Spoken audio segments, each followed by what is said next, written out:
Yariko abwira abantu ngo mwese mwari munzi. Alikuwa anafahamisha watu nyote mlikuwa mnanifahamu. Nari umufroderi w'inzoga mwari mubizi. Mimi nilikuwa nakunywa pombe. Nari umusambanyi mwari mubizi. Mimi nilikuwa msharati mlikuwa mnafahamu. Ariko narashitse. Lakini nimefika. Sangara abantu bagowe. Nikakuta kuna watu ambao wanateseka. Bakeneye Imana. Ambao wanahitaji Mungu. Haleluya. Haleluya. Unaona ntabantu bagowe. Sasa mahali ambapo unaenda unaona kwamba kuna watu wanateseka. Tumaze nikitumaliza. Miaka ambayo tunamaliza tuna maana gani kwa ulimwengu? Tumaze Kasarani nikitumaliza. Miaka ambayo tunamaliza Kasarani tuna maana gani? Niba baturanyi bazatubwirwa nuko twabasakurizaga gusa. Na ikiwa wajirani watatufahamu ya kwamba tulikuwa tunafanya fujo, nta murimo turi gukora. Hakuna kazi ambayo tunafanya. Harukundo rutakoye. Yashenjaguwe kubwanjye. Nagakiza karutako. Yesu yankijije. Harukundo rutako. Yashenjaguwe kubwanjye. Wakiona upendo wenu, nibabona ingeso zanyu, wakiona tabia zenu, bahere kubahimbaza, waanze wamtukuze Mungu. Petro anavuga ngo, Petro akasema ya kwamba kugira ingeso nziza hagati yao, tuwe na tabia nzuri katika wapagani. Nibazibona, wakiona tabia hizo, hapana niumva tubwiriza, hapana wakisikiliza tukihubiri, hapana niwaona turirimba, hapana wakiona tukiimba, oya nibabona muri twebwe, wakiona ya kwamba ndani mwetu kumva ni kimwe, kusikiliza ni mmoja, ariko kubona na kuona bifite imbaraga, ina nguvu. Kubona ibikuri mu bivu, kuona mambo ambayo yanakaa ndani mwako ukiyasema, mambo ambayo nasema ndiyo unakaa ndani. Haleluya, haleluya. Bizahindura umubare mwinshi, hiyo itageuza hesabu nyingi ambayo inazidisha makanisa ambayo tunajenga, ambayo inashinda nibabona ingeso zao, wakiona Yesu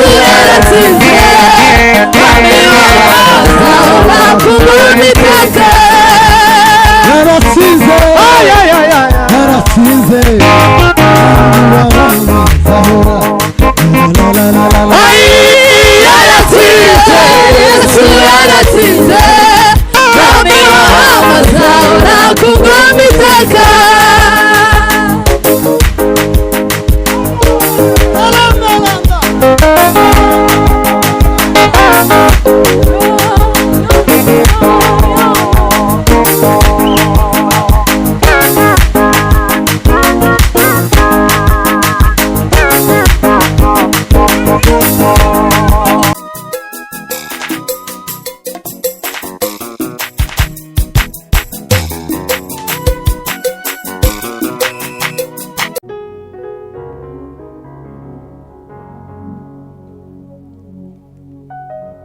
Turashima Imana kuri uyu munsi.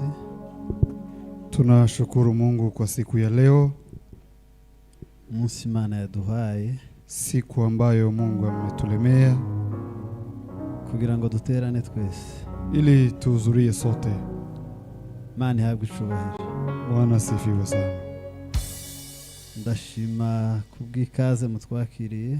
Tashukuru kwa ukaribisho wenu ambao mmetukaribisha. Imana ibahe umugisha. Mungu awabariki. Ndashimira n'abashumba. Baadaye nashukuru viongozi bacu twese wetu sote.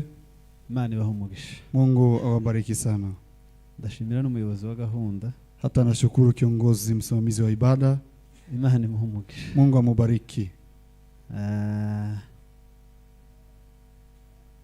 Yaba ari nkanje wateguraga gahunda ya hano, Yekuwa ni mimi ambaye naandaa program ya hapa, ariko gasinje, lakini si mimi. Nari kumuha nkazi zine zikurikirana.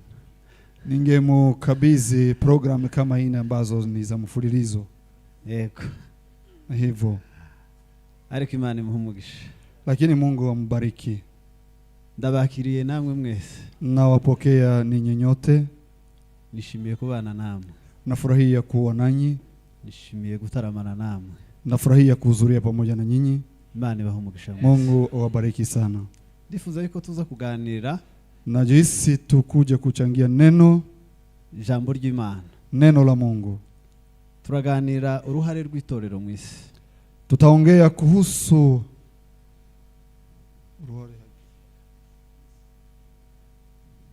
kazi nyine, hari kindi. Tutaongea neno ambalo nasema ya kwamba kazi ya kanisa ulimwenguni. Kazi ya kanisa ulimwenguni. wajibu cyangwa jukumu ya kanisa ulimwenguni. uruhare rw'itorero mu isi. Ese itorero rimaze iki mu isi? Kanisa ina maana gani ulimwenguni? Muzamubona tumaze iki? Ninyi mnaona sisi tuna maana gani huko ulimwenguni? Ese tudahari hobiki? Na isipokuwa hatupo kunaweza kukawa nini? Nisho tuganira uyu munsi. Ni hiyo ambayo tutaongea leo. Bwana sifiwe sana. Asifiwe sana. Kuba hano kwa ensemble muri Maji Mazuri. Kuwa hapa kanisa la Assembly hapa Maji Mazuri. Muzamubona ari maziki. Mnaona ina maana gani? Ese kuva ari hageze hahindusiki? Na wakati kanisa imekuwa hapa imefanya nini ama kumekuwa faida gani? Litahabaye Kasarani yohombiki. Isipokuwa hapa Kasarani inaweza ikapungukiwe nini? Niba ntaco yohomba. Na ikiwa hakuna kitu ambaye inaweza ikapungukiwe, bivuze ko ntaco rimaze. Nasema ya kwamba haina maana. Bwana sifiwe sana. Amen. Nico tuganira. Ni hiyo ambayo tutachangia. Kandi Imana ize kudufasha twese. Tena Mungu aje kutusaidia sote. Reka tusome ubutumwa bwiza bwa Matayo. Tusome Injili kama ilivyoandikwa na Matayo 16 umurongo wa 18. 16 mstari wa 18. Ubutumwa bwiza bwa Matayo. Injili ilivyoandikwa na Matayo 16:18. 16:18. Nanje ndakubwira nti uri Petero, kandi nzubaka itorero ryanje kuri urwo rutare, marembo y'ikuzimu ntazarushobora. Kansubiremo.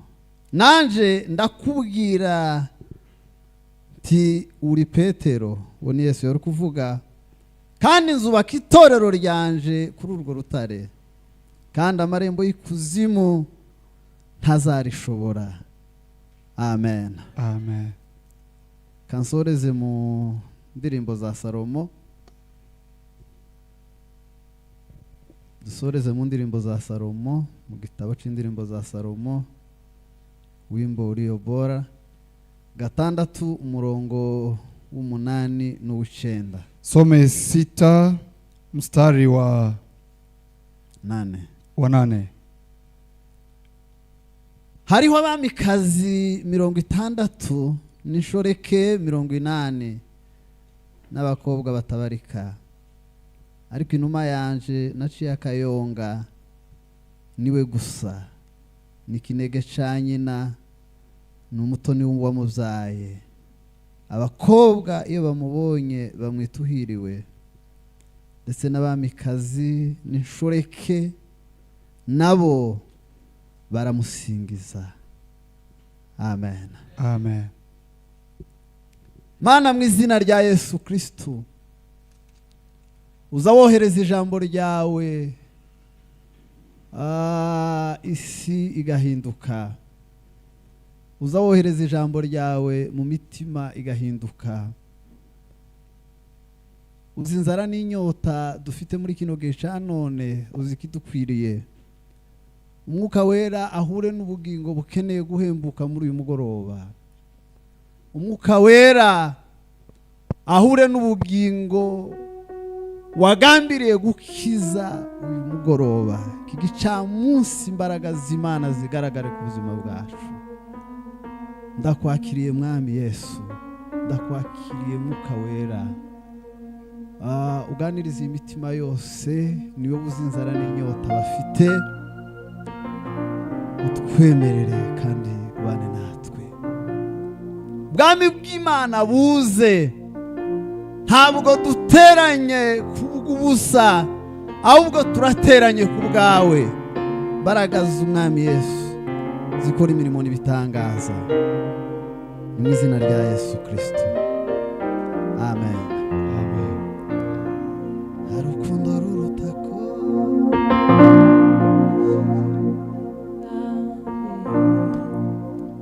agakiza karutako Yesu yanyijije. harukundo rurutako yashenjaguwe ku bwanjye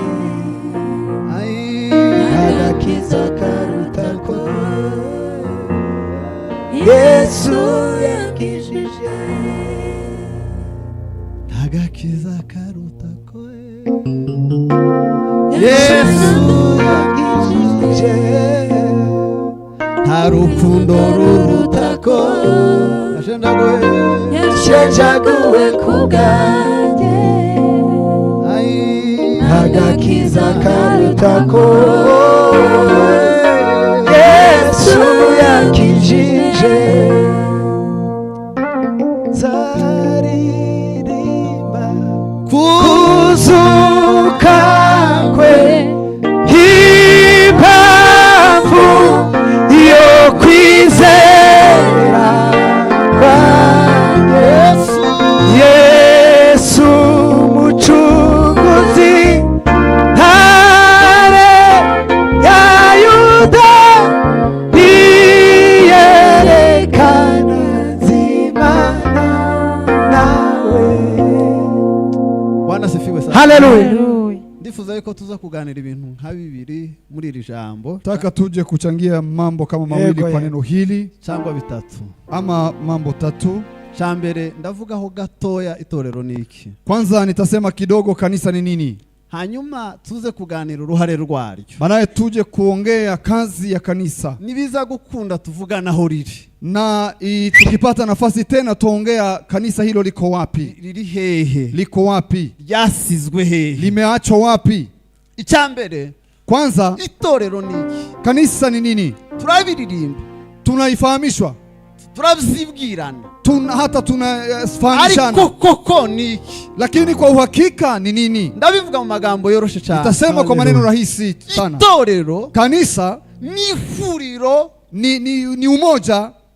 Bwana sifiwe sana. Amen. Ni ihuriro ni umoja y'abizera Yesu Kristo. Ya watu ambao wanaamini Yesu Kristo. Iyo bamaze kwizera Yesu Kristo. Walipomaliza kuamini Yesu Kristo. Hari impamvu baza bahurizwa hamwe. Kuna sababu ambayo inasababisha wawe pamoja. Ntabwo gahunda y'ijuru yo guhuriza abizera hamwe. Hakuna mpango wa mbinguni wa kuunganisha watu wa imani. Ntabwo ari kugubusa. Si kwa jambo la bure ama si kwa bure. Nubwo duhura rimwe na rimwe tugahora turwana. Hata kama tunaunganika tukipigana. Nubwo duhura rimwe na rimwe tugahora ducikagurikamo. Hata kama tunaunganika tunaunganika tukiachana ama ariko hari intego y'Imana. Lakini kuna lengo la Mungu yo guhamagara abizera. Ya kuita wote waaminio. Akabahuriza hamwe. Na waunganishe pamoja. Kugira ngo bazane impinduka mwisi. Ili walete mabadiliko katika ulimwengu. Amen. Haleluya. Bwana sifiwe sana. Amen. Itorero rero. Kanisa sasa n'abatoranijwe muri ni watu ambao wamechaguliwa. Petero yaravuze ngo mwebweho muri ubwoko bw'abami. Petero amesema kwamba ninyi ni taifa la wafalme n'abatambyi na makuhani. N'abantu ngw'Imana yaronse. Ni watu ambao Mungu ameondoa mahali. N'abantu Imana yatoranije. Ni watu ambao Mungu amechagua mwenyewe. Kubw'impamvu imwe Petero yavuze. Kwa sababu moja ambayo Petero amesema. Bamamaza ishimwe ry'abahamagaye. Ili watangaze mazuri ya huyu ambaye amewaita. Itorero rero. Kanisa sasa n'umugeni wa Kristo uri mwisi. Ni bibi harusi wa Kristo ambaye anakaa ulimwenguni. Umukwe yaje gutoranya umugeni. Bwana harusi akija kuchagua bibi harusi. Nazaje mu bakobwa gusa ngo apfe kuvuga ngo ni mumpezi uyu nguyu. Yeye haende tu kwa wasichana tu na aseme kwamba atachukua huyo. Azamutoranya muri benshi bahari. Anamchagua kwa wengi ambao wako hapo. Bwana sifiwe sana. Asifiwe sana.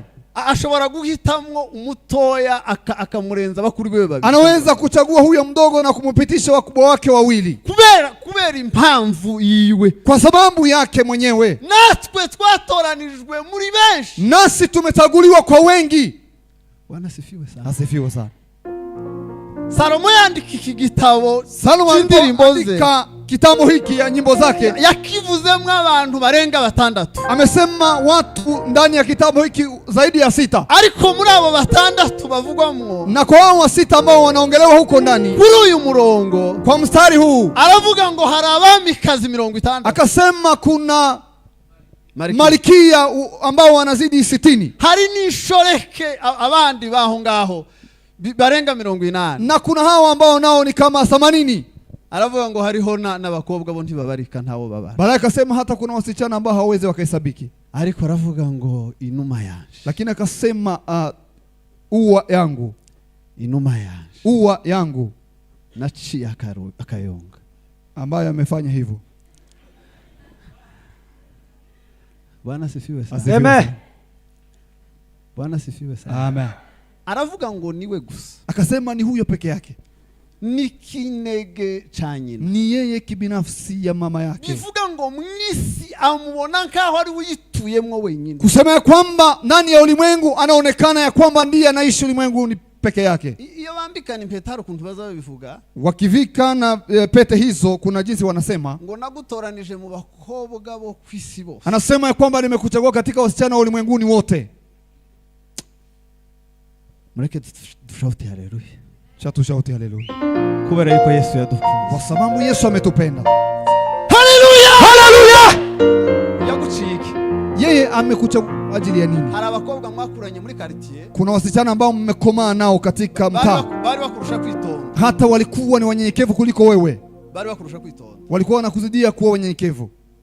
Ivyagakiza byarabanani. Mambo ya wokovu yamewashinda, Tiyigeze batoranya. yeye haja wachagua, Ariko aragutoranya warakuze bamwe baba mu kabari. lakini amekuchagua wewe, ulikuwa umekuwa na wengine wako huko kwa baa, Tiwagwiyo ngiyo utarakizwa. hukufariki huko bado, wewe hujaokolewa, Tiwagwiyo ngiyo abandi bari indaya nubwo bari bihishe. hujafariki huko na wengine hata walikuwa wamalaya na walikuwa wamejificha.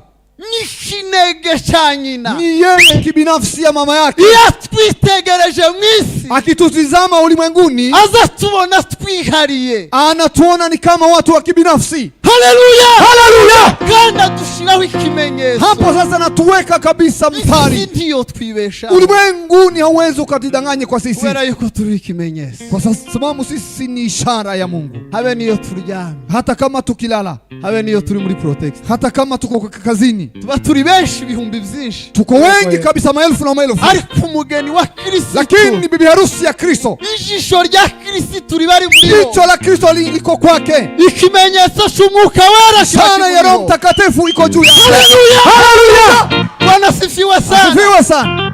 Asifiwe sana. Asifiwe. nubwo yari Imana yahindutse umuntu we, mugaragu w'imbata kugira ngo aducungure. Nubwo yari Imana yahindutse umuntu, mugaragu w'imbata kugira ngo aducungure. Abo ngabo rero bahurizwa hamwe Hao sasa wameunganishwa pamoja kugira ngo bazane impinduka ili walete mabadiliko katika ulimwengu. Amen. Amen. Reka mvuge gatoya ku ruhare rwabo, uruhare rw'itorero mu isi. Cha niseme kidogo kwa ajili ya kazi ya kanisa ulimwenguni. Hari impamvu, Kuna sababu, hari impamvu yaduhamagaye, kuna sababu ambayo alikuwa anasema, hari ico tugomba gukora mu isi. kuna jambo lazima tulifanye ulimwenguni. Itorero, Kanisa. Bwana sifiwe sana. Amen. Uruhare rwaryo rwa mbere, Kazi ya kanisa ya kwanza aho ulimwenguni, riri mahali ilipo, umubare w'abarimbuka ugomba kugabanuka. hesabu ya watu ambao wanaangamia lazima iwe chache. Aho riri Mahali ilipo kanisa, umubare w'abarimbuka ukwiriye kugabanuka. hesabu ya watu ambao wanaangamia lazima iwe ni watu wachache. Akarere ririmwo Mtaa ambayo inapatikana ndani ya kanisa, hagomba kugaragara umubare mwinshi w'abihana. lazima kuonekane hesabu nyingi ya watu wa kutubu. Niba twongera amateraniro, Ikiwa tunaongeza ibada, niba rimwe na rimwe dusengana nijoro, ikiwa mara moja hata tunaomba usiku, niba dushobora no guterana kandi bigoye, hata kama tunahudhuria na iko ngumu, rimwe na rimwe bikaba nk'umutwaro ukomeye mara cyane. moja inakaa kama mzigo mzito sana, Ukazugira nk'isoni gusa yuko bakubaza ngo se wari wagiye. hata tunakuwa na aibu tu ya kukuuliza hari kwangu ulikwenda impamvu wapi. nyamukuru Kuna sababu ambayo ni kubwa sana, kugira ngo twongere umubare w'abihana. ni ili tuongeze hesabu ya watu ambao wanatubu. Bwana sifiwe sana. Amen. Bwana sifiwe sana. Asifiwe sana.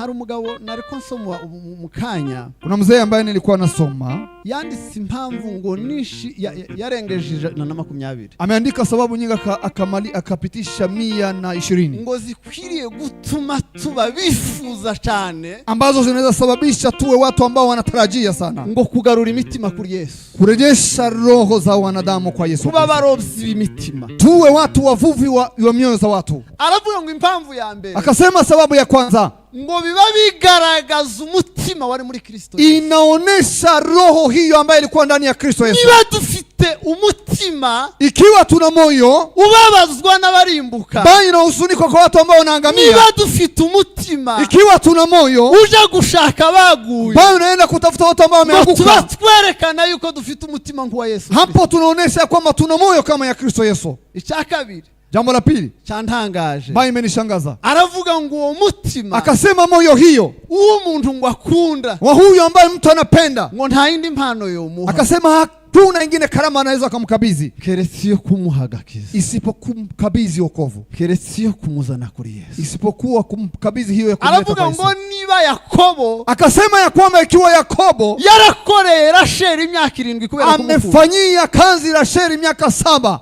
Umva iki ngiki, Bwana sifiwe sana. Sikiliza hili. Bwana sifiwe sana. Amen. Urukundo Yakobo yakundaga Rasheli, upendo ambayo Yakobo alikuwa anapenda Rasheli, yabwiye se uko ngo ngiye gukorera inkwano imyaka 7. ameambia baba yake Mungu, akasema ya kwamba anataka kutumikia mali ya kupeleka mahali miaka 7.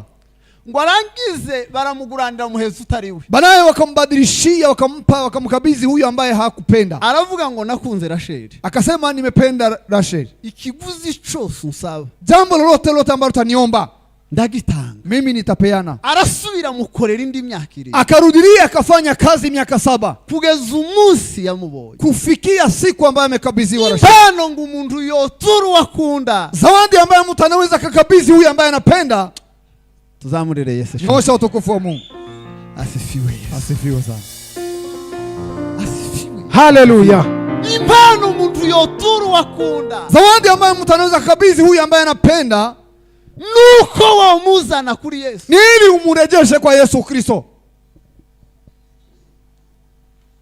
nuko worara majoro, ili ulale ukiomba usiku, nuko wokwiriza ubusa, ili ufunge kugira ngo urebe niba ubugingo bwiwe iwo bugarurira, ili uone kwamba nafsi yako unaweza kuirejesha kwa Yesu Kristo. Zaba bigoye cyane, inaweza ikawa ngumu sana.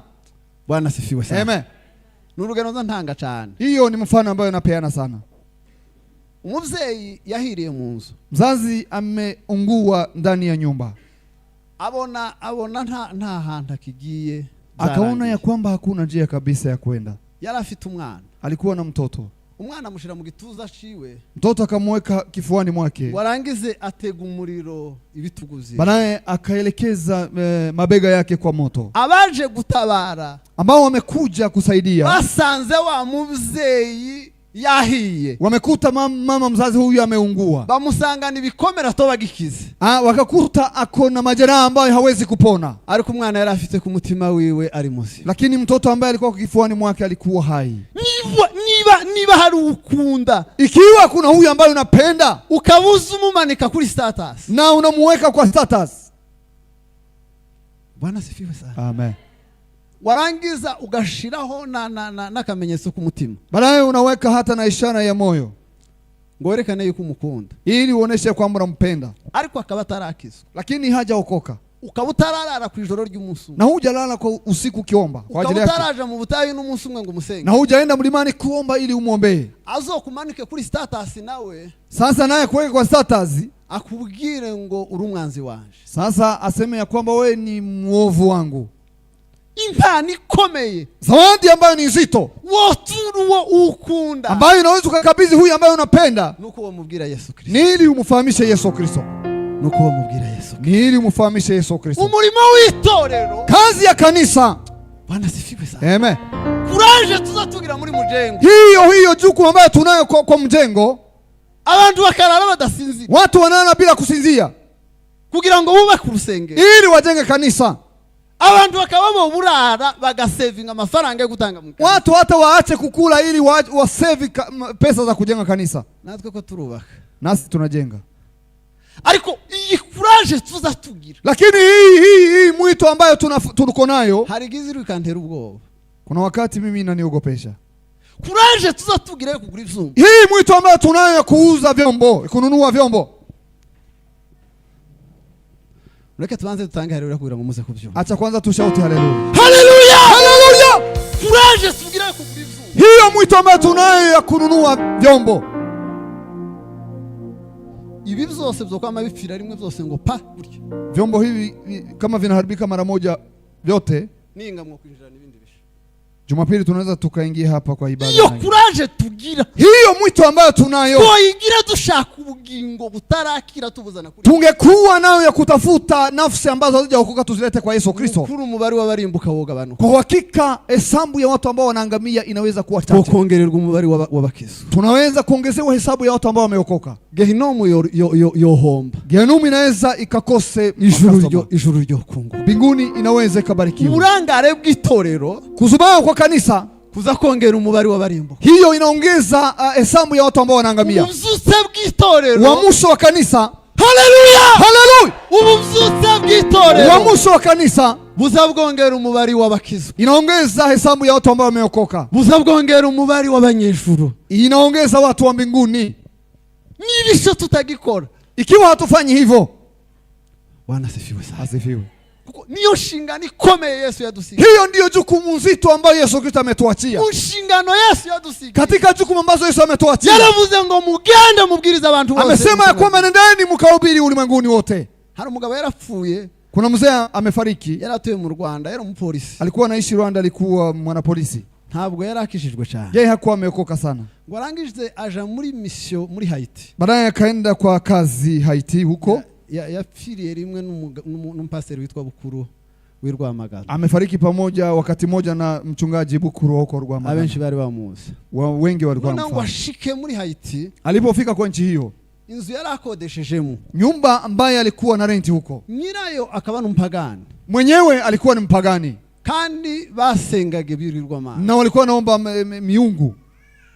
Noneho ngo yitegereze ubuzima babayemo. Alipotizama maisha ambayo wanakaa, ngo yaje kuryama agasenga ngo Mana nubwo ndakijijwe. Wakati alikuwa anaenda kulala anaomba, anasema hata kama mimi siokoki. Ariko aba bantu barimo. Lakini watu hao ambao wanakaa kwa mambo haya nubuyobe ntibazimana. Kasema ya kwamba kabisa wamepotoka mfahamu. Muri ya masengesho make yari kwa senga. Kwa maombi hayo machache alikuwa anaomba, Imana yamwinjiriramwo. Mungu wa mbinguni akamsikiliza. Wa mugabo nyiri mazu yatangira gukanika ibintu byiwe. Mzee huyo mwenyewe mwenye manyumba, wakati alikuwa anaanza kufanya mambo yake, ngo biranga. Mambo yakakataa kabisa. Ngo bucaraza aramubwira atariko asubuhi moja akaja akamfahamisha kwamba waramparibishirije. Wewe umeniharibia mambo. Aratangara. Akashangaa sana. Umunsi umwe ngo aribaza. Siku moja akajiswali. Atekereza urwego yarariho rwo gukizwa. Akafikiria kiwango ambaye alikuwa nayo kuokoka. Atekereza uburyo igisengesho yasenze ryumvikanye imbere y'Imana. Akafikiria jinsi gani ombe ambalo ameomba limesikilikana kwa Mungu. Ligashaganya umukuru w'abarozi waraho. Na likatingiza mkuu wa watawa ambaye alikuwa hapo. Yamatangira kubwiriza. Sasa akaanza kuhubiri. Arabwiriza. Akahubiri. Arabwiriza. Akahubiri. Abantu barakizwa. Watu wakaokoka. Ashinga kanisa. Akaweka kanisa ya kabiri. Akaweka ya pili kanisa. Ashinga irya gatatu. Atakajenga kanisa la tatu. Naramwumvise ari gutanga ubuhamya. Mimi nimemsikiza kitoa ushuhuda. Bwana asifiwe sana. Asifiwe. Yari kubwira abantu ngo mwese mwari munzi. Alikuwa anafahamisha watu nyote mlikuwa mnanifahamu. Nari umufroderi w'inzoga mwari mubizi. Mimi nilikuwa nakunywa pombe. Nari umusambanyi mwari mubizi. Mimi nilikuwa msharati mlikuwa mnafahamu. Ariko narashitse. Lakini nimefika. Sangara abantu bagowe. Nikakuta kuna watu ambao wanateseka. Bakeneye Imana. Ambao wanahitaji Mungu. Haleluya. Haleluya. Unaona nta bantu bagowe. Sasa mahali ambapo unaenda unaona kwamba kuna watu wanateseka. Tumaze nikitumaliza. Miaka ambayo tunamaliza tuna maana gani kwa ulimwengu? Tumaze Kasarani nikitumaliza. Miaka ambayo tunamaliza Kasarani tuna maana gani? Niba baturanyi bazatubwirwa nuko twabasakurizaga gusa. Na ikiwa wajirani watatufahamu ya kwamba tulikuwa tunafanya fujo, nta murimo turi gukora. Hakuna kazi ambayo tunafanya. Harukundo rutako yashenjaguwe kubwanjye ntagakiza karutako Yesu yakijije urukundo rurutako yashenjaguwe kubwanjye ntagakiza karutako Yesu yankijije. Umuryango utuyemo, familia ambayo unakaa ndani, umuryango utuyemo, familia ambayo unakaa ndani, niba nta ruhare urugiramo, ikiwa wewe huchangie kwa familia hiyo wo kugira ivyo uhindura ya kufanya ubadilishe mambo mamoja, subiramo neza urarangara. wewe rudia ndani ya mambo hayo, kwa sababu ahantu tukodesheje, mahali ambapo tuna renti twakagombye kuhasiga terasi, lazima tuache nyayo zetu hapa. indirimbo turirimba, Nyimbo ambazo tunaimba. Bwana asifiwe sana. Asifiwe sana. Bwana asifiwe sana. Asifiwe. Twongere tutange haleluya. Tushauti haleluya tena. Haleluya! Haleluya! Abantu benshi cyane ntibazinzira ijuru, babohewe mu maboko y'abamugome Satani. Muze twese tubashake, tubasangisha umukiza, ntiducogore gusenga kugeza ubwo Yesu azaza. Bwana asifiwe sana. Amen. Kubera iki dushira imbaraga nyinshi? Kwa nini tunaweka nguvu zetu sana Kwishimisha. kwa mambo ya kujifurahisha? Amateraniro yacu, Ibada zetu, amateraniro yacu, ibada zetu naho duteranira na mahali ambapo tunahudhuria ntabwo ari ahantu ho kwidagadura. si mahali ya kujifurahisha.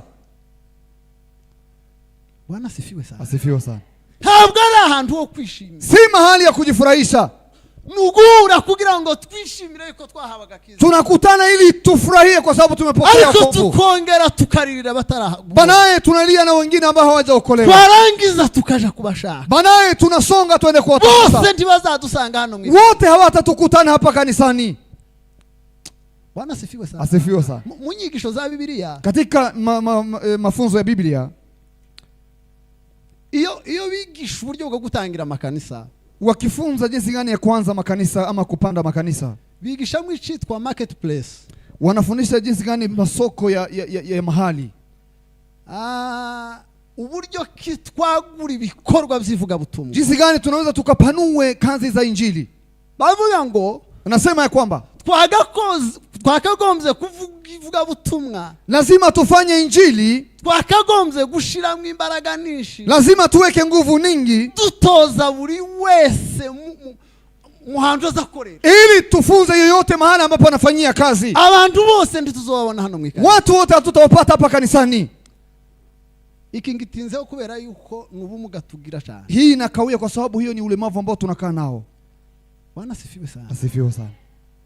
Niba tuzomara imyaka tutazi muri Kenya, Ikiwa tutafanya miaka ambayo hatufahamu hapa nchi ya Kenya, imyaka uzamara muri process, miaka ambayo utafanya kwa process yako, imyaka uzamara muri process, miaka ambayo utamaliza kwa process yako, wakagombye kubusiza imbuto bivuze muri Kenya. lazima uache unapanda mbegu huku kwa nchi hii, Imbuto izavuga muri Kenya, mbegu ambayo itaongea kwa nchi ya Kenya ikavuga no mu ijuru, na iongee katika nchi ya mbinguni. ntabwo ari ivyuma gusa tuzabatwara, Si vyombo tu ambavyo tumekuwa ntabwo ari tumenunua, ubwinshi bw'igisirimba si tuzabatwara, wingi ambao tutakuwa tumehudumia hapa tu, ntabwo ari ubwinshi bw'ibitaramo si tuzabatwara, wingi wa ibada nyingi ambazo tumehudhuria, ariko ni ubwinshi bw'imitima tuzabatwara, lakini ni wingi wa mioyo ambazo tumekuwa tumerejesha kwa Yesu Kristo. Bwana asifiwe sana. Asifiwe sana. Niba tutarizwa n'abarimbu, Ikiwa hatulie kwa watu ambao wanaangamia, dushobora kuba natwe tutarakizwa, inawezekana sisi hatujaokoka. ariko kimwe mu byatumye dukizwa, Lakini mmoja ya mambo mengi ambayo yamefanya kugira ngo tuokoke tuje gushaka abandi ni batari, ili twende tutafute ambao hawajaokolewa. umurimo w'itorero Kazi ya kanisa ulimwenguni ni ukugabanya umubare w'abarimbuka. ni ili tupunguze hesabu ya watu ambao Satani wanaangamia. ko arashira mu imbaraga, Shetani anaweka nguvu zake, ntasinzira, yeye hasinzii, yujuje urubyiruko, yeye amejaza vijana mambo maovu, kwaruzuza imyuka y'ubusinzi, yeye anajaza katika vijana iri roho ku za rwego ulevi, rwo hejuru, iko kiwango cha juu, imyuka ihamagara mu buraya roho ambazo zinaita kwa usharati kwiriyongera buri munsi, inajiongeza kila siku, kwirava mu rubyiruko inatoka kwa vijana ikagenda ifata izindi ntera, hata kiingia kwa zingine ngazi tofauti, ariko ikirangaye ni itorero. lakini kanisa ndilo linazubaa. Ndabasavye uyu mugoroba, Naomba jioni ya leo twongere twibuke ico twasigarijwe n'umwami. tukumbuke tena ambayo imesababisha tubaki huku ulimwenguni. Bwana asifiwe. Asifiwe sana. Icya kabiri, Jambo la pili, inshingano ya kabiri y'itorero jukumu la pili la kanisa ni ugusenya ubwami bw'umwijima, ni ili tubomoe ufalme wa giza, ni ugusamburira satani n'abadayimoni, ni kubomoa kabisa shetani na mapepo yote. Itorero, Kanisa, abanyetorero, watu wa kanisa n'abasirikare ni wanajeshi, bahagurutse kurwana kubw'ubwami bw'Imana. wanainuka ili wapigane kwa ajili ya ufalme wa Tugomba mbinguni. gusenyera satani n'abadayimoni. Lazima tubomolee mambo ya shetani yote, tukinjira mu birindiro vyiwe. tuingie katika ngome za shetani zote. Sinzi niba hari ufite Biblia ijambo ry'Imana. Sijue kama kuna mtu ambaye ana Biblia neno la Mungu. Mchungaji atusomee. Matayo igice cha 10 umurongo wa mbere. Matayo sura ya 10 mstari wa kwanza. Na Marko 16 umurongo wa 17. Na Marko 16 mstari wa 17. 10 umurongo wa mbere.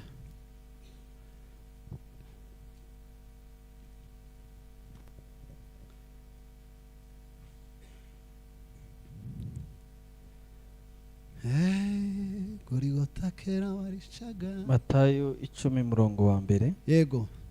Ijambo ry'Imana. Nuko Yesu ahamagara abigishwa be 12 barimo na Yuda. Kulikuwa ndani Yuda. Abaha ububasha bwo kumenesha ingabo za Satani. Bwo kumenesha apana gushikirana. Si mambo ya kubembeleza. Ya kubembeleza. Nubwo gukiza indwara zose n'ubumuga bwose. Naho ngaho. Ni hapo. Avuze mu bintu bitatu. Amesema mambo matatu. Yesu ahamagara abigishwa biwe. Yesu akawaita wanafunzi wake. Abari bagiye gutangira itorero. Ambao walikuwa wanataka kupanda kanisa. Kumve, Bwana asifiwe sana. Sikilizeni. Umvi inshingano. Sikiliza jukumu hili. Ahamagara abari bagiye gutangira itorero. Akawaita hao ambao walikuwa wanataka kupanda kanisa. Ngo abaha ubushobozi. Akawapa uwezo. Arababwira ngo, akawafahamisha ya kwamba mbahaye ubushobozi, nawapa uwezo, mugende mumeneshe ingabo za Satani zote. Enendeni kabisa muondoe wanajeshi wa shetani wote. Mubameneshe. Ondoeni wanajeshi hao wote. Mubasamburire. Bomoe kabisa ngome zao. Tuzamurire Yesu. Nyosha utukufu. Haleluya! Haleluya! Musamburire. Bomoe kabisa. Mubomoe kabisa. Niba kusambanyi mu busambu. Akijenga usharati mubomoe usharati. Nta kumubabarira. Si hakuna mambo ya kumsamehe. Nta kumushekerera. Hakuna mambo ya kumubembeleza. Nta kumushekerera. Hakuna mambo ya kumbembeleza. Urabona yuko ngo azagerageza ngo nasema ya kwamba unaona kabisa anajaribu hata kama ni mwenye udhaifu, lakini akifika kwa ibada kabisa anafanya ibada ichangamke. Tugomba gusamburira Satani tutamubabarira. Lazima tubomoe ngome za shetani bila kusamehe. Tugiye gutanga haleluya. Tunataka kushauti haleluya. Haleluya! Haleluya! Bwana sifiwe sana. Au itorero ryatangiye kuba wiki. Wa kanisa ambayo imekuwa dhaifu. Au itorero ryatangiye kubira inyantegenge. Mahali ambapo kanisa imeanza kuwa dhaifu. Ryatangiye gutorera ibintu bimwe na bimwe. Imeanza kusamea mambo mamoja mamoja. Ryatangiye kuja mu mishikirano imwe n'imwe. Imeanza kujadiliana na mambo mamoja mamoja. Yesu atanga ubushobozi. Yesu akapeana uwezo. Aravuga ngo mumeneshe ingabo. Akasema kabisa ondoa wanajeshi wa shetani wote. Tuzamurire Yesu. Tunyoshe utukufu. Haleluya! Haleluya! Mubameneshe. Ondoeni hao kabisa, mnambomoe. Naja kubaka muri Kasarani musamburi. Akija huko Kasarani kujenga mubomoe kabisa. Naja kubaka mu muryango musamburi. Akitaka kujenga katika familia bomoa kabisa. Ufate niba ari inyundo ufatike. Hata uchukue hasijue kama ni nyundo ama ni nini. Kandi Biblia iravuga ngo nubwo tugenda twambaye imbaraga z'abantu. Na tena Biblia inasema kwamba hata kama tunatembea tukijivika nguvu za wanadamu. Ariko intwaro zacu sinkiza abantu. Lakini silaha zetu sisi kama za wanadamu. Twambaye umubiri nk'uw'abantu. Tunavaa mwili kama wanadamu. Ariko intwaro zacu sinkiza. Lakini silaha zetu sisi kama za wanadamu.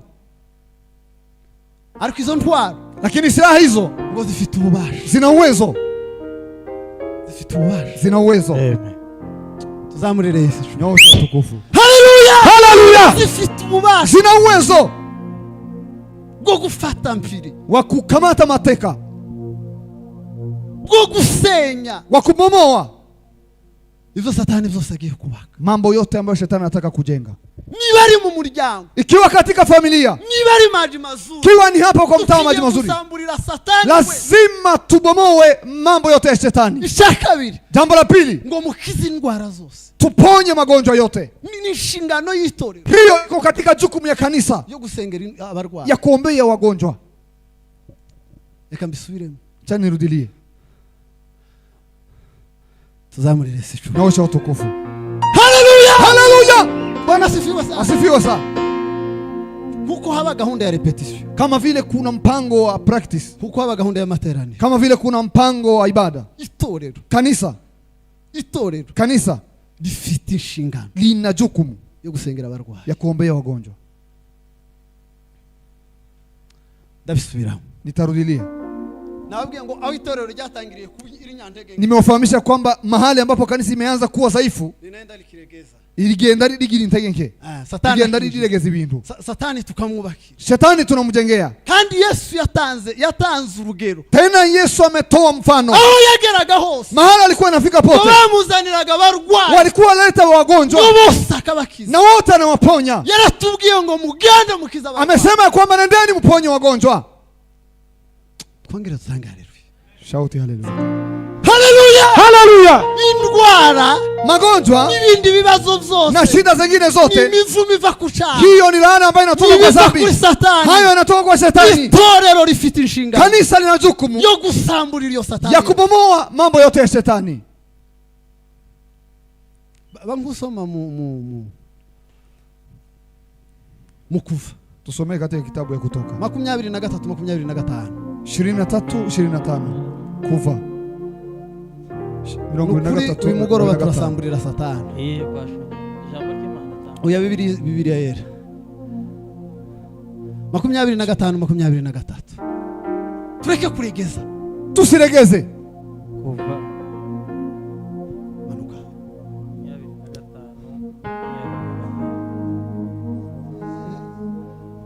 25. Shetani yashindwe.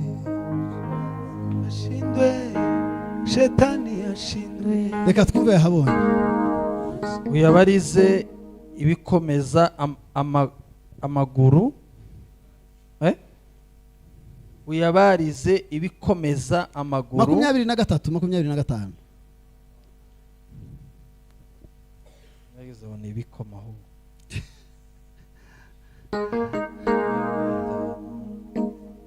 Kandi muzakorera Uwiteka Imana yanyu,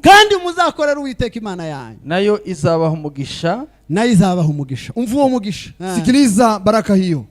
Umutsima wawe n'amazi yawe azaguha umutsima wo kurya, kandi nzakura indwara hagati muri mwe. Amen. Nzakura indwara, nitaondoa magonjwa. Harahandi aho hepfo, teremuka kidogo. Nzakura indwara, nitaondoa magonjwa. Ariko tutange haleluya. Lakini tushauti haleluya. Haleluya! Nzakura indwara muri mwe. Nitaondoa magonjwa katikati yenu. Mu gihugu cyawe ntawuzavanamo inda. Mu gihugu cyawe, katika nchi yako, ntawuzokuramo inda. Hakuna huyo ambaye atatoa mimba. Ntawuzagumbaha. Hakuna huyo ambaye atakuwa tasa. Ntawuzatwara inda ngo ivemo. Hakuna huyo ambaye atachukua mimba na itoke. Kandi ntawuzagumba. Tena hakuna huyo ambaye atakuwa tasa. Bishanyuma. Umubare w'iminsi yawe nzawusohoza udakenyutse. Ntabwo nzemerera ubukenya yuko bwinjira muri wowe. Sitakubali kabisa mambo ya haraka yafike katika. Hanyuma ivyo vyose Satani akavyinjiza. Banaye mambo yote Shetani anaingiza.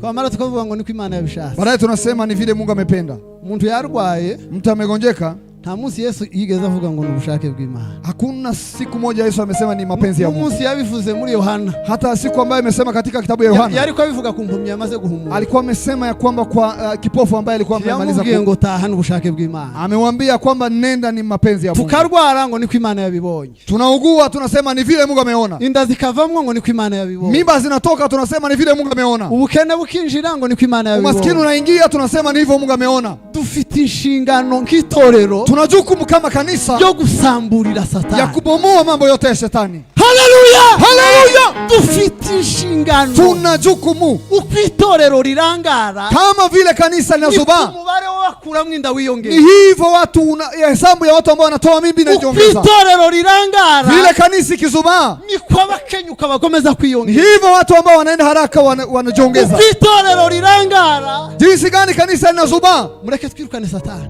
cha tukimbize shetani, mureke tusambure Satani mugoro, tumoe mambo yote ya shetani.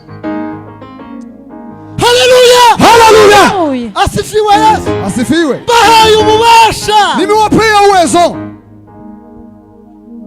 Reka twumve no muri Mariko ko yahavuze.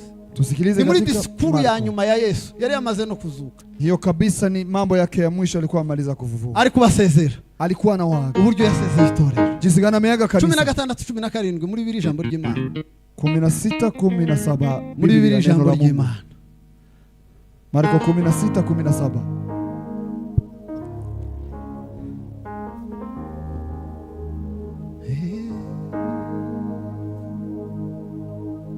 Mina 6:17 haravuze ngo ibimenyetso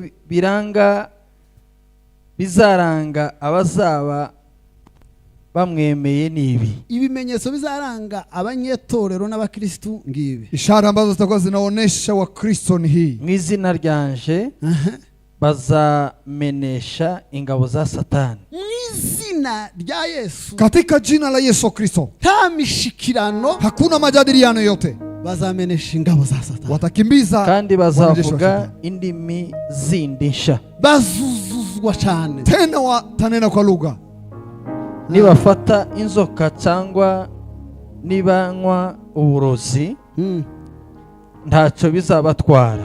Niba nuja kurya umuntu akagira umutima mubi, kenda kula na mtu anakuwa na moyo mbaya, agashiramo ikidisi na aweke sumu ndani, ntacyo kizogutwara, hita kufanya chochote. Bazarambika ibiganza ku barwayi bakire. Amen. None naringiye kuvuga ngo twigaye. Hata nilikuwa nataka kusema kwamba tujihukumu sisi wenyewe, tugabanye ruga, tupunguze kujazwa, twigaye, tujihukumu. Ibi turabyemerewe, haya tunakubaliwa, ijuru ryarabitanze, mbinguni imeyatoa. Mureke tutangarira tukanguke. Acha tushaute haleluya, baadaye tuamuke. Haleluya, haleluya. Asifiwe Yesu, asifiwe. Torero we kanguka, kanisa amka, subirana imbaraga zawe, jesha nguvu zako tena, subira mu mwanya wawe, rudia kwa nafasi yako tena. Torero we kanisa kanguka, amka. Tugiye gutanga haleluya 7 zo gusenya ubwami bwa. Tunataka kushauti haleluya 7 za kubomoa ufalme wa shetani. Jackson, haguruka ufate mikrofoni. Jackson ainuke achukue mic. Tugiye gutanga haleluya, tunataka kushauti haleluya, twirukane ubwami bwa Satani, tufukuze ufalme wa shetani, dusenyere Satani, tubomoe majenzi yote ya shetani. Haleluya, haleluya.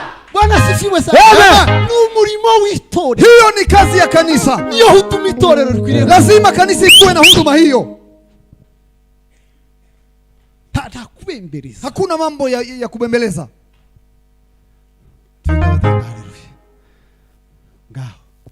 Duheze Imana icyubahiro. Haleluya, haleluya, haleluya, haleluya, haleluya,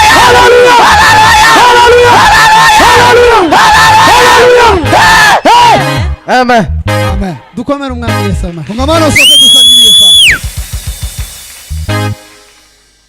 Reka nze gusoza, Chaneleke kutamatisha, ariko tubanze twongere dutangarira, lakini tuongeze haleluya tena.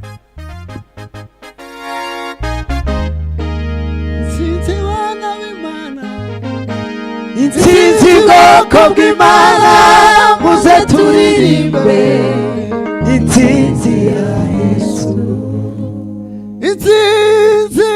Intsinzi bana b'Imana, intsinzi bwoko bw'Imana, muze turirimbe intsinzi ya Yesu.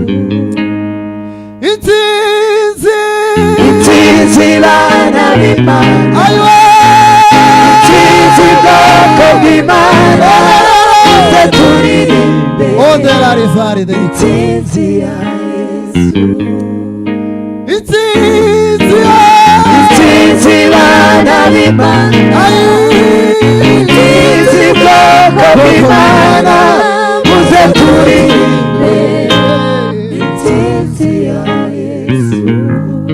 Inshingano ya gatatu y'itorero, jukumu ya tatu ya kanisa, nukwamamaza imico yo mwijuru. Ni ili tutangaze tabia za mbinguni. Nukwerekana tabia zo mwijuru. Ni ili tuoneshe tabia za mbinguni. Itorero n'abanyetorero, kanisa na washirika wote wa kanisa, mwisi na abambassadeur, katika ulimwengu ni ni ambassadors. Itorero ry'Imana, kanisa la Mungu ni branche y'ijuru. Hiyo ni tawi ya mbinguni. Ni ambassador, hiyo ni ambassador ambaye kwa ulimwenguni. Abanyetorero, washirika wa kanisa, abambassadeur, hao ni ambassadors wa kanisa. Ijoro ni gitondo, lazima usiku na mchana kwerekana imico yo mwijuru, waoneshe tabia za mbinguni, kwamamaza imico yo mwijuru, watangaze tabia za mbinguni. Yashize indirimbo z'amashimwe mu mutima wanje, zaririmba intsinzi. Yashize indirimbo,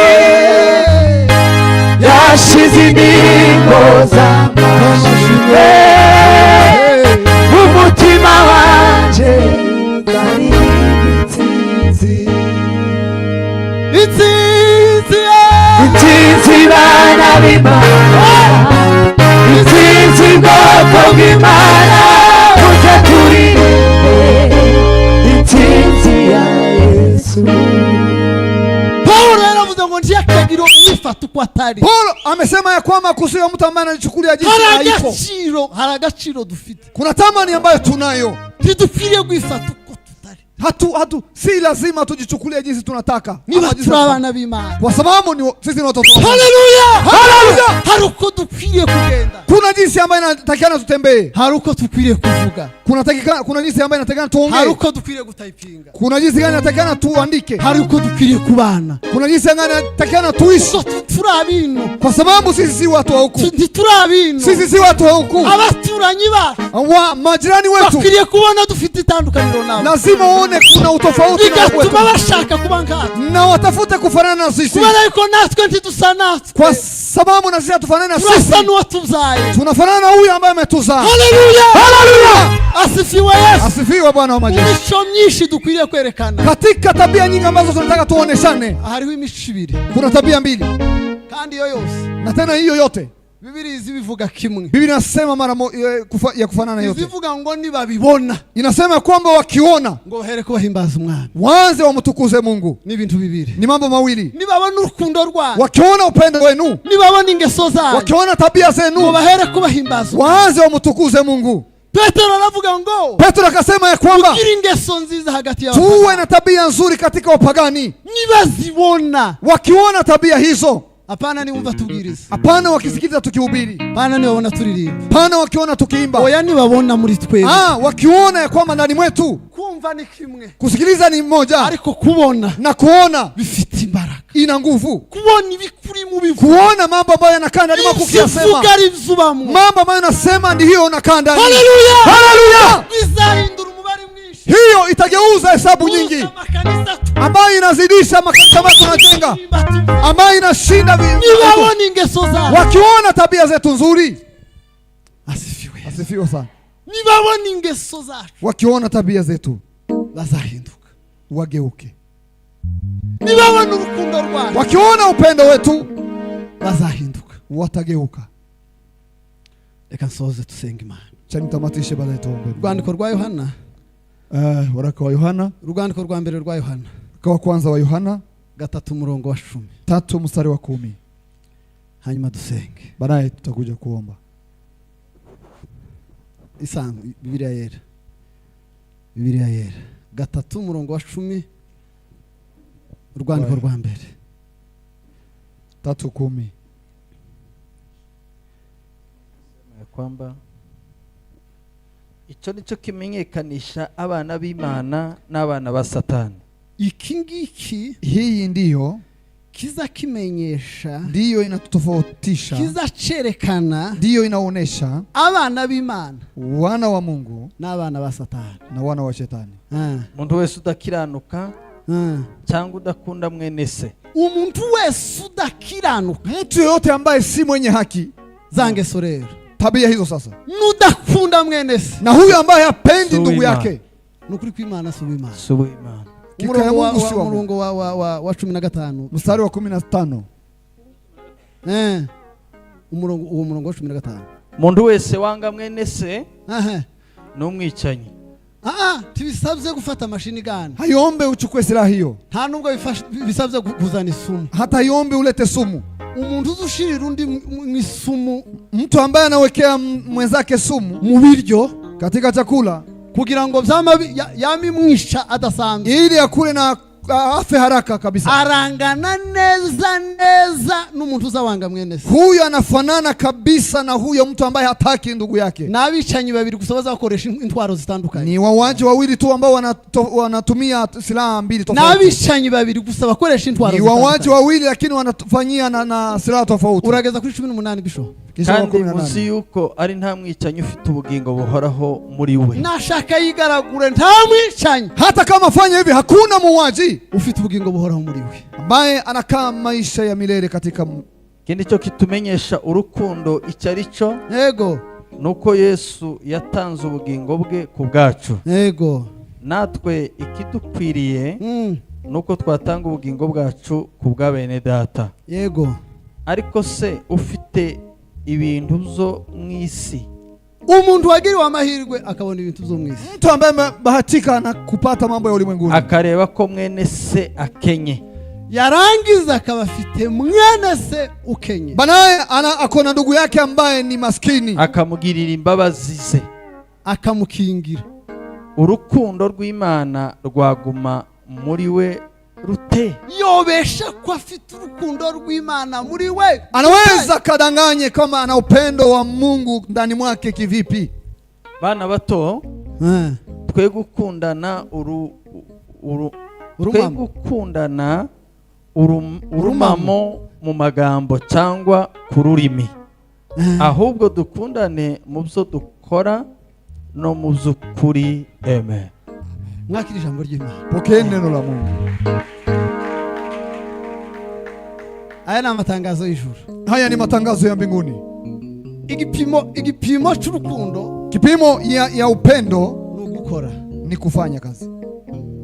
Niba uturanye na mwene so, ikiwa unaishi na jirani yako ama ndugu yako, ukabesha yuko umukunda, banaye unadanganya kwamba unampenda, ukambara neza buri munsi, unajivika vizuri kila siku, imyenda yo kwirata, mavazi ya kujivuna, ugasonesha buri munsi imyenda yo kwirata, hata unaenda kwa fundi kila siku, ugafunguza makostime menshi yo kwirata, hata unavaa masuti nyingi sana ya kujivuna, warangiza baadaye kuko haburundi rukundo rw'urumamo rwo mu magambo, unapea mtu huyo upendo mzito. Nukuri mwene data turirimbana, kwa hakika ndugu yangu ambaye tunaimba pamoja na wewe, mwene data tubana mu banyamasengesho, ndugu ambaye tunafanya kazi katika wanawaombezi, mwene data tubana mu itorero rimwe, ndugu ambaye tunashiriki katika kanisa moja, yarangiza akaja kumuturanya akavuga ngo bamufungiye inzu uyu munsi, banaye naenda kwa jirani namwambia kwamba amefunga nyumba siku ni hanze ntabaho, huyo kabisa hayuko. No kugira ijoro sinzi yuko hata nakula sijue kama usiku nitakula. Imico hayo wamamaza siyo mwijuru, tabia ambayo unatangaza si za mbinguni. Iyo tabia hiyo niyo kwa Satani, ni ya huko kwa Ibilisi. Ni uyiyiziho, ikiwa unajifahamu kwa tabia hiyo, turi uwo mwijuru, wewe si wa mbinguni, uruwiri, wewe ni wa huko. Reka dusenge. Cha tuombe Mungu. Hari inshingano y'itorero, kuna jukumu ya kanisa. Inshingano y'itorero mwisi, jukumu ya kanisa ulimwenguni ni kugarura bagiye kurimbuka, ni kurejesha hao ambao wanataka kuangamia. Inshingano y'itorero mwisi, jukumu ya kanisa ulimwenguni ni kusamburira Satani, ni kubomoa mambo yote ya shetani, ni kubomoa ujenzi wote wa shetani, kusamburira Satani, kubomoa ujenzi wote wa shetani. Inshingano y'abanyitorero mwisi, jukumu ya watu washirika wa mazimisho yo mwisi, ni kutangaza tabia za mbinguni. Mwaguruke dusenge Imana. Inukeni tuombe Mungu. Yashize indirimbo z'amashi mu mutima wanje, yashize indirimbo z'amashi mu mutima wanje, nifuza yuko dusengana amasengesho abiri. Natarajia tuombe maombi haya mawili. Icyambere tugiye gusengera ni kingi. Jambo la kwanza ambalo tutaombea ni hili. Niba wari umunyetorero, ikiwa wewe ulikuwa ni mwana kanisa ariko kumva yuko hari aho wagize intege nke, na unafahamu ya kwamba kuna mahali ambapo una udhaifu, urabwira Yesu ngumbabarira uyu munsi. Fahamisha Yesu ya kwamba unisamehe siku ya leo, usubize mu kibanza cyanjye, unirejeshe kwa nafasi yangu. Niturangiza iryo sengesho, baadaye kumaliza ombi hilo, turasenga isengesho ryo gusamburira Satani. Tutaomba ombi la kubomoa ujenzi aho yinjiye hose, mahali popote ambapo ameingiza, turamukubita tutamubabariye, tutamchapa kabisa bila kumsamehe. Turamukubita tutamubabariye, tutamchapa kabisa bila kumsamehe. Turasamburira indwara, tutabomoa mambo yote ya ugonjwa, turasamburira ubutindira ubukene, tutabomoa mambo yote ya umaskini, ibyakwamye byose, tutabomoa mambo yote ambayo yamekwama. Tuingie dusambure izo mbaraga, tuingie tubomoe nguvu hizo za shetani. Haleluya, haleluya. Reka dusenge Imana, tuombe Mungu. Haleluya.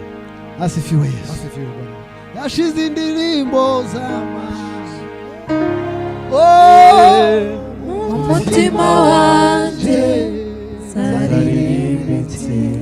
kuri iki cyifuzo cya mbere. Reka Bishop atuje imbere katika tangira kwanza, Imana askofu aende mbele za Mungu, idusubize mu kibanza twahoze, amusi Mungu kabisa, turejeshe kwa uwanja itorero rishirwe mu kibanza cyane, kanisa lirejee katika nafasi yake, hanyuma tuone kubwira Imana ngo turasambura uyu. Baadaye tufahamishe Mungu tutabomoa. Nasenga Imana.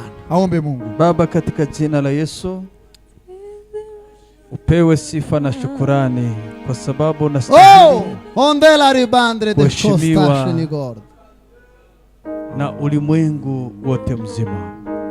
Baba, tunakabidhi kanisa lako ndani ya mikono yako ili tupate kujua ni nini jukumu letu la kufanya katika dunia hii.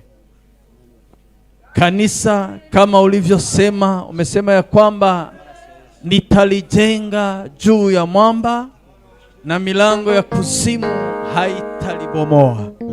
Baba, tunahitaji kuona nguvu za kanisa lako, kama jinsi Biblia inasema ya kwamba umetupa uwezo na mamlaka ya kuharibu na kubomoa kuta za ibilisi na mipango yote ya shetani. Lakini makanisa mengi pamoja na washirika wengi na wachungaji, viongozi wengi hawakubali ya kwamba wana hizo nguvu na authority za kubomoa na kupinga ila za shetani. Baba, katika jina la Yesu Kristo, acha kanisa lako lirudiane sifa za zamani za kanisa la zamani. Watumishi wako uwape nguvu, waimbaji wape nguvu, waombezi wape nguvu, ili tupate kusimama imara, ili kanisa lako lipate nguvu ya kushindana na mwovu shetani, kwa sababu shetani yeye ni mwovu. Haleluya. Shetani hana nguvu, shetani hana mamlaka kwa kanisa lako, kwa sababu Biblia inasema ya kwamba umetupa mamlaka ya kuamulisha, sio negotiate, si kusema tutamwabudu shetani ama tunegotiate na shetani. Tutaamuru, kwa sababu Biblia inasema ya kwamba tukiamuru tu shetani hukimbia. Ndio maana hatutaki majadiliano na shetani. Tunataka yeyote ambaye anasikiza neno hili ajue ya kwamba amepewa mamlaka na Mungu ili aharibu nguvu zote za ibilisi. Kanisa lako kama ulivyosema halitatingizika kamwe, kwa sababu limejengwa juu ya mwamba, na mwamba huyo ni Yesu Kristo. Shetani hataliweza, hata alete mashetani wote, alete mapepo wote wa angani na kuzimu, hataweza kanisa lako, kwa sababu limejengwa juu ya mwamba, na mwamba huyo ni Yesu Kristo. Asante Yesu kwa sababu taendelea kuwa pamoja nasi. Asante kwa sababu sisi wote tutatambua ya kwamba tuna hiyo authority, tuna hiyo nguvu ya kuamulisha mapepo na kubomoa nguvu zote na ngome za shetani. Asante Yesu kwa sababu umesikia, ni katika jina la Yesu Kristo. Amen. None hubigori hahindutse imbabazi uwakugezeho barakira singiti singitinya we singitinya uwo musore ahubwo ndawifuza kugira ngo amaraso y'ukame yaramenetse avumura uwo musozi wari umwe none ubikoriko wahindutse imbabazi abakugezeho bose barakwira singitinya uwo musore ahubwo ndawifuza kugira ngo ayo maraso amature amaraso y'ukome yaramenetse avumura uwo musozi wari umwe. Haleluya. Bwana wa majeshi. Asifiwe Yesu. Asifiwe sana. Muranihanganira cyane. Tani uwarazi sana. Tugiye gusenya imbaraga zikuzimu n'abadayimoni. Tunataka kubomoa nguvu zote za kuzimuni na ubwitegeko za mapepo zote. Kwa ajili ya amri ya Mungu. Haleluya. Kubera yuko ni inshingano y'itorero. Kwa sababu ni jukumu la kanisa. Ni inshingano y'abanyetorero. Ni jukumu la Wakristo. Iyo bateranye. Kio wamehudhuria. Tugiye gusamburira Satani. Lazima tubomoe ujenzi wote wa shetani. Yashize indirimbo z'amashimwe umutima wanje zaririmba intsinzi yashize indirimbo z'amashimwe umutima wanje zaririmba intsinzi intsinzi bana b'Imana intsinzi bwoko bw'Imana muze turirimbe intsinzi ya Yesu intsinzi bana b'Imana intsinzi bwoko bw'Imana muze turirimbe intsinzi ya Yesu intsinzi bana b'Imana intsinzi bwoko bw'Imana muze turirimbe intsinzi ya Yesu. Haleluya. Habe nawe uboshwe ntidusiguye umugoroba ukiboshwe. Hata kama umefungwa jioni ya leo utacho umefungwa. Tugiye guterana amaterano. Hatuwezi tukahudhuria bila kufungwa. Usikuboshe. Hatutakuacha unafungwa. Tugusigira imigozi ya Satani. Hatutakuachia kamba za shetani. Haleluya. Haleluya. Ntabwo tugusigira imigozi. Hatutaacha kamba hiyo. Tutaikata katika jina la Yesu. Intsinzi bwoko bw'Imana muze turirimbe intsinzi ya Yesu intsinzi bana b'Imana intsinzi bwoko bw'Imana muze turirimbe intsinzi ya Yesu intsinzi bana b'Imana intsinzi bwoko bw'Imana muze turirimbe intsinzi ya Yesu intsinzi bana b'Imana intsinzi bwoko bw'Imana muze turirimbe intsinzi ya Yesu intsinzi bana b'Imana intsinzi bwoko bw'Imana muze turirimbe intsinzi ya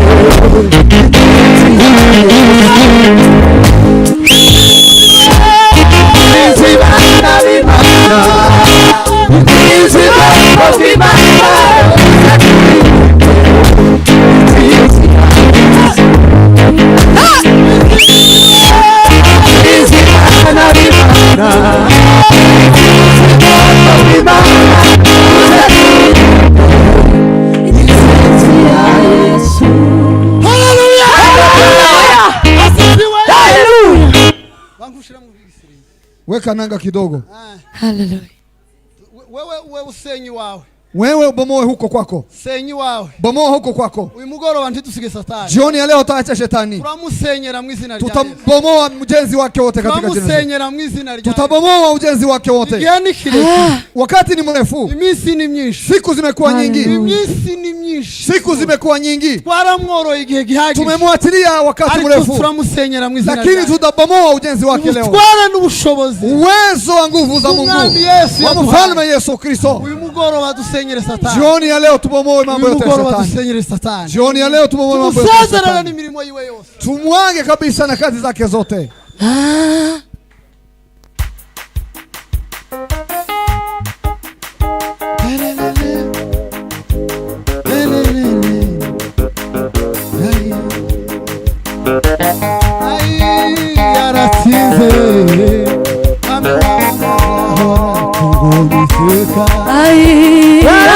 Yesu yaratsinze mwami w'abamaza barakugoma iteka yaratsinze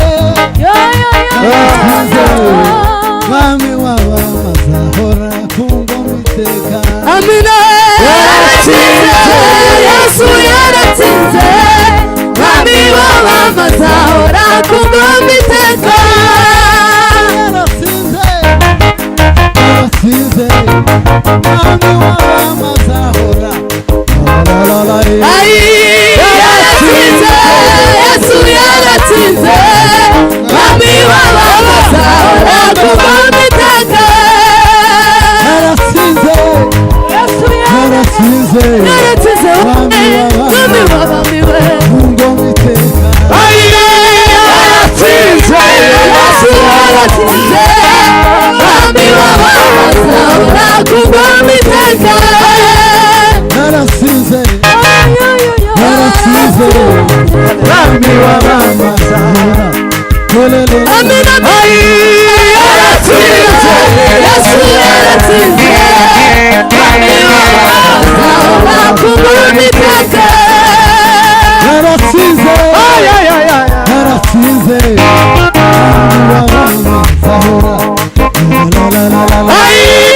yaratsinze Yesu yaratsinze mwami w'abamaza barakugoma iteka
Oh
asifiwe. Asifiwe sana.